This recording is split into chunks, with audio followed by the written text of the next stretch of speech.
అవి పేరుకు మాత్రమే గొప్ప రెస్టారెంట్లు.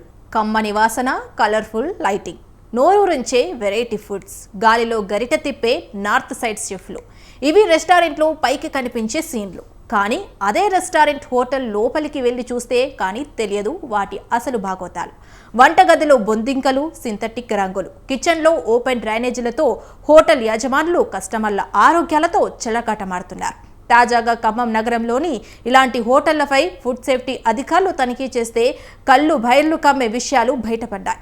ఇంత జరుగుతున్న హోటల్ యాజమాన్యాలు మాత్రం యథేచ్ఛగా కల్తీ దందాలను నడిపిస్తూనే ఉన్నాయని విమర్శలు వెల్లువెత్తుతున్నాయి.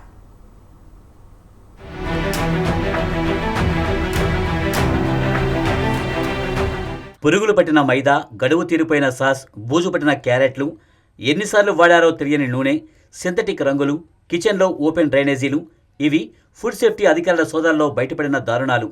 నగరవాసుల్లో చాలామంది ఆయా హోటల్లో ఎప్పుడో ఒకప్పుడు భోజనం చేసే ఉంటారు కాబట్టి ఇది హాట్ టాపిక్గా అయిపోయింది. అయితే శుచి శుభ్రత లేని హోటళ్లలో తినడం వల్ల నగరవాసులు రోగాల బారిన పడుతున్నారు. అనారోగ్యంతో హాస్పిటల్లో చేరుతూ వేలకు వేలు ఖర్చు చేస్తున్నారు. ఈ నేపథ్యంలో ఆహార పదార్థాల కల్తీ విషయంలో సీరియస్గా ఉన్న ఫుడ్ సేఫ్టీ అధికారులు వివిధ రెస్టారెంట్లు విస్తృతంగా తనిఖీలు చేస్తున్నారు.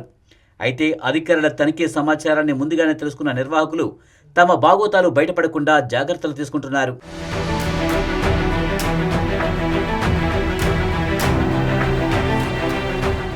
గత 3 రోజులుగా ఉమ్మడి ఖమ్మం జిల్లా వ్యాప్తంగా ఫుడ్ సేఫ్టీ అధికారులు పలు రెస్టారెంట్లు, హోటళ్లపై తనిఖీలు చేస్తున్నారు. అపరిశుభ్రత, కులిన ఆహార పదార్థాలను నిల్వ ఉంచిన రెస్టారెంట్లు, హోటళ్లపై ఫైన్లు వేస్తున్నారు. ఖమ్మం నగరంలోని రెస్టిన్ హోటల్లో కులిన పదార్థాలను కాలువలో వేయించారు. అదేవిధంగా భద్రాచలంలోని పలు హోటళ్లలో అధికారులు తనిఖీలు నిర్వహించగా భయంకరమైన నిజాలు బయటపడ్డాయి. కులిన చికెన్, పురుగులు పట్టిన ఐస్ క్రీం, చనిపోయిన బొద్దింకలు, ఈగలతో ఉన్న చట్నీలు దర్శనమిచ్చాయి. తరచూ పర్యవేక్షణ లేకపోవడంతో హోటల్ యజమానులు ఇష్టారీతిన ఆహారాన్ని తయారు చేస్తూ ప్రజల ఆరోగ్యంతో చెలగాటమాడుతున్నారు.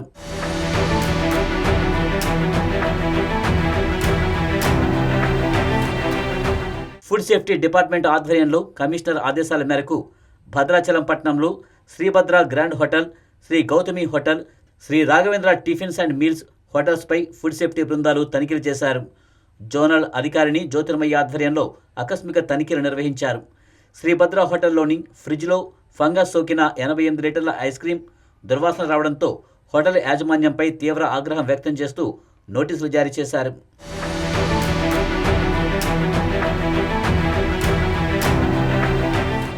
ఇప్పటికైనా ఫుడ్ సేఫ్టీ అధికారులు ముద్దునెత్తర వీడి కల్తీ దందాపై కొరడా జులిపించాలని, తద్వారా తమ ఆరోగ్యాలను కాపాడాలని జిల్లా వాసులు కోరుతున్నారు.